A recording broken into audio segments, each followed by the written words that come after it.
This is the brief on the GMC HUMMER X concepts. Unveiled in May 2026, these mid-size electric truck and SUV concepts aren't for immediate production. They're a radical test bed for modular design, future off-road tech, and sustainable manufacturing. We're going to look at its complete life cycle, how it's built, how it performs on the trail, and how it's ultimately taken apart. First, FLEX FAB manufacturing.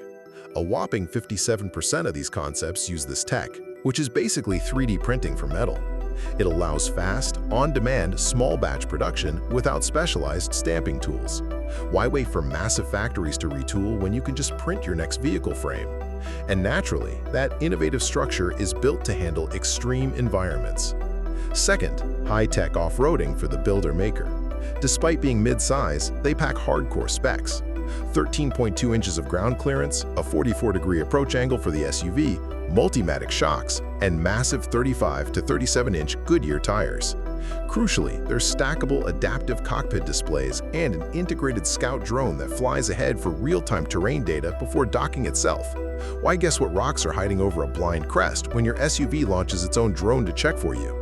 That rugged trail use demands responsibility. Finally, the circular economy. Sustainability is a core pillar. Adhesives are totally replaced with snap fits and mechanical fasteners, so monomaterials and recycled car fascias can be easily swapped, shared, or recycled. It's anti-landfill engineering. Instead of glued-together junk, it's built like heavy-duty, infinitely recyclable adult Legos. They even hit a Morse code Easter egg on the floorboards. Take nothing but pictures, leave nothing but footprints. Ultimately, the GMC HUMMER X concepts prove that the next frontier of extreme off-roading isn't just electric, it's highly modular, drone-equipped, and built to be entirely reborn.